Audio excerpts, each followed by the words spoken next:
lead us into thinking about what you would like to have for a midwifery service in Zambia. So may I have the next slide, please, Martha?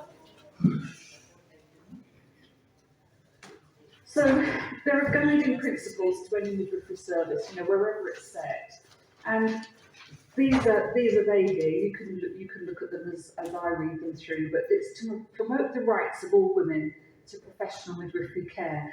And that's probably going to help us in our discussion of thinking, well, what do we mean by, in Zambia, who do we want to be delivering care? So hold on to that thought of professional midwifery care.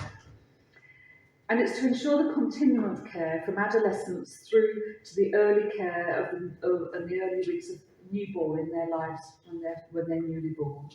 And it's also to ensure the continuum of care from home right the way through to a tertiary hospital. So that discussion we were having earlier around midwives autonomously caring for straightforward normal pregnancy and birth time, through to when they may need transfer to a tertiary system for obstetric care, for example. But of course, there may be midwives working within that tertiary system who can also be looking after the straightforward, low-risk women who are having normal birth. The midwifery services, and this is really, really important, is it must be sustainable within the health system. And everything that we've been discussing this morning and some of the conversation on our table over lunch was really thinking about how do we make a midwifery service sustainable within the system? What do we need to make that happen? And that's what we'll be working through. And a midwifery service must be sensitive to gender and to culture, and it must deliver respectful care to all women and their partners and their families. So the next slide, please. Martha. So, to be effective, so those are the guiding principles. This is more about effectiveness, and they must be evidence-based, cost-effective, and have life-saving interventions. Now, we can actually evidence that through midwifery research and other research. Each of those, we have the evidence. We have the evidence to say it's cost-effective. We have the evidence to say that it saves lives. But it must be staffed by an adequate number of competent midwives, and that was the interesting discussion our table was having just now. There's the competence of some midwives coming out of some schools that may not be approved or delivering the right curriculum. They must provide care for normal pregnancy and birth close to where the woman lives, with access 24 hours a day, 7 days a week. So that woman must be able to access that midwife across all that time. So whether that's in a birthing facility or a midwife who goes to the home or close to a hospital. And I would add to that that the midwife must therefore have access to referral 24 hours a day, 7 days a week as well. Because how can she then fulfil her autonomous role if she hasn't got the backup of somewhere that she can refer on to when things are going outside of the normal? Now, it must also be supported by a really good functioning health system, and that includes backup and referrals, I've just said, coordination between services, including family planning, antenatal care, voluntary counselling and testing for HIV, and prevention of mother-to-child transmission. Now, there must also, wrapping this all around this, if you like, the thing that holds it all together, the glue, is the enabling environment. And lastly, I think we've got Albert with us still, but we must have a monitoring and evaluation system in place to ensure quality assurance and to hold governments and service providers accountable. So when we were talking this morning, Agnes brought it up first about having adequate data from midwives. And when we talk about data, that gets a bit scary because we think numbers. But actually the data is that she has completed the birth notification correctly, so that where the birth notification goes to, they know a baby's been born. And it would be ideal if that centre knows that birth was under the care of a midwife. And that's the way that you're building up your evidence for more midwives and for midwifery care.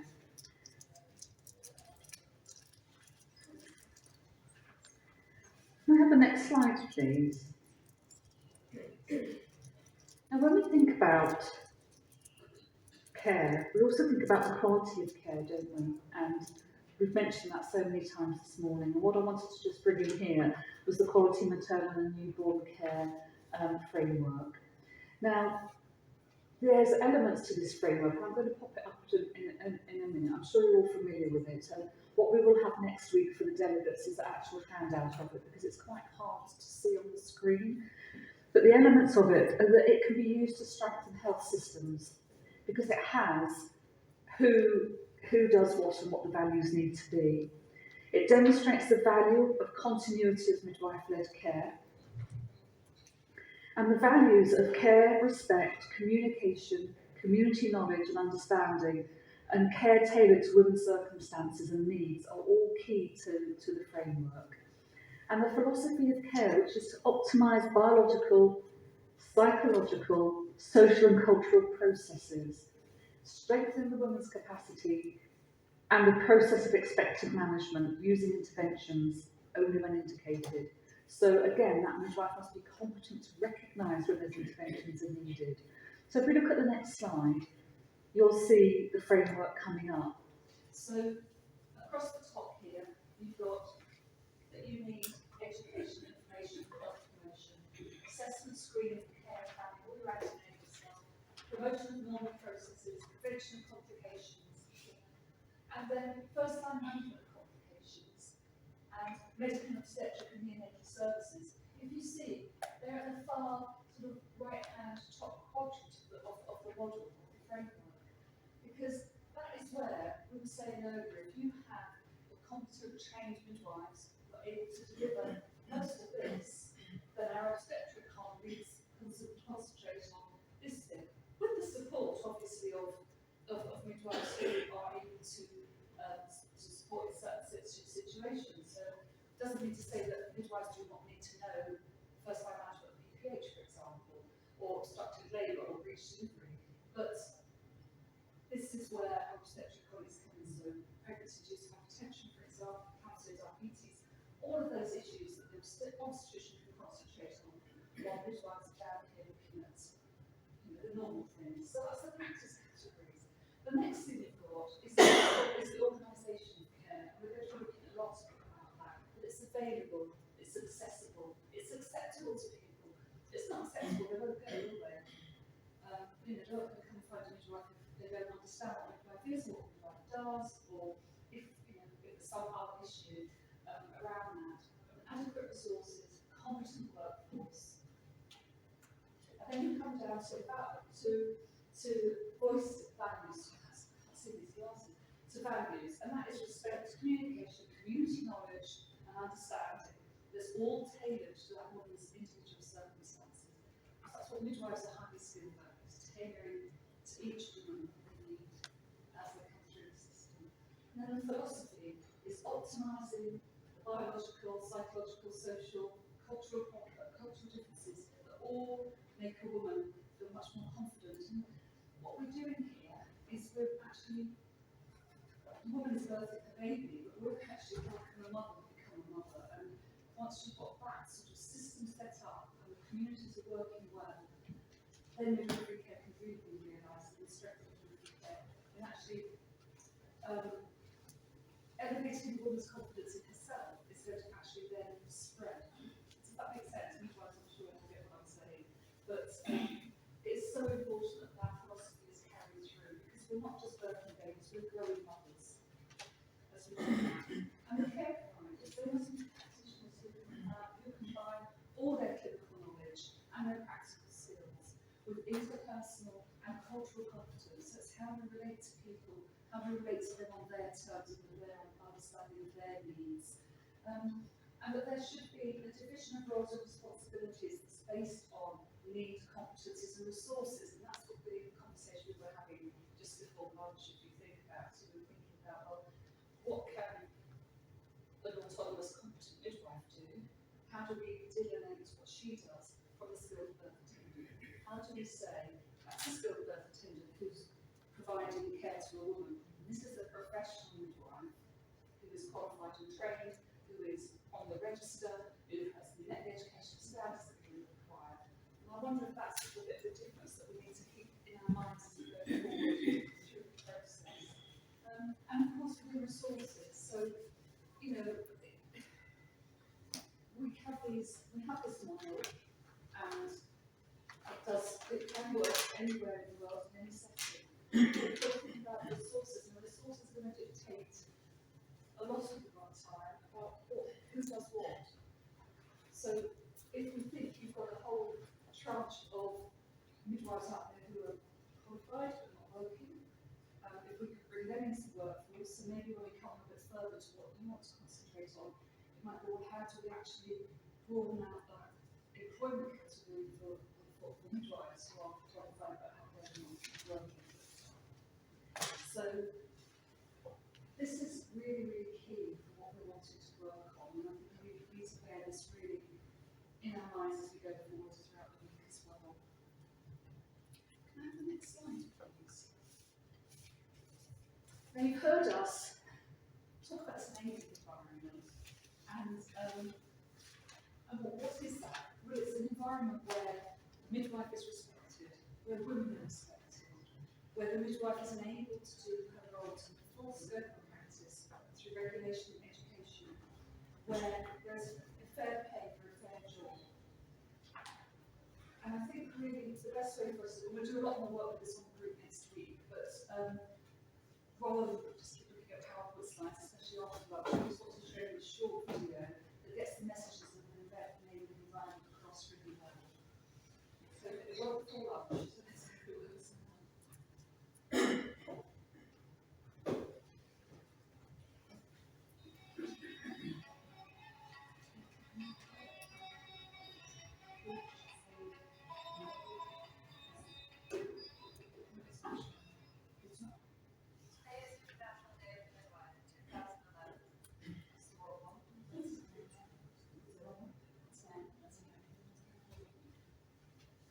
Click on that link, it should take through to the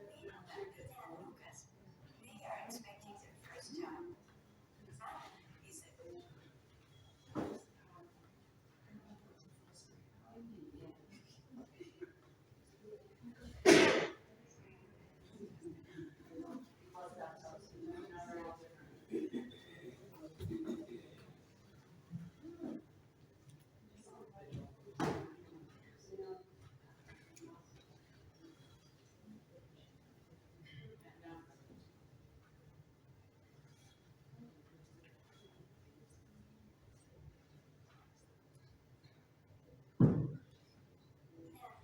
Lucas, they are expecting their first child.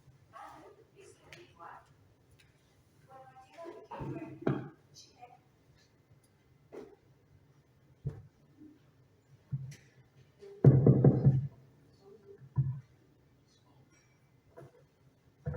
Meet Martina and Lucas. They are expecting their first child. Anna is the midwife. When Martina became pregnant, she met with midwives in her community and chose the one that suited her best. Anna. Martina and Lucas first established a trusting relationship with Anna. Anna helped the growing family create a birth plan. Martina and Lucas meet regularly with Anna to check that the baby is growing well.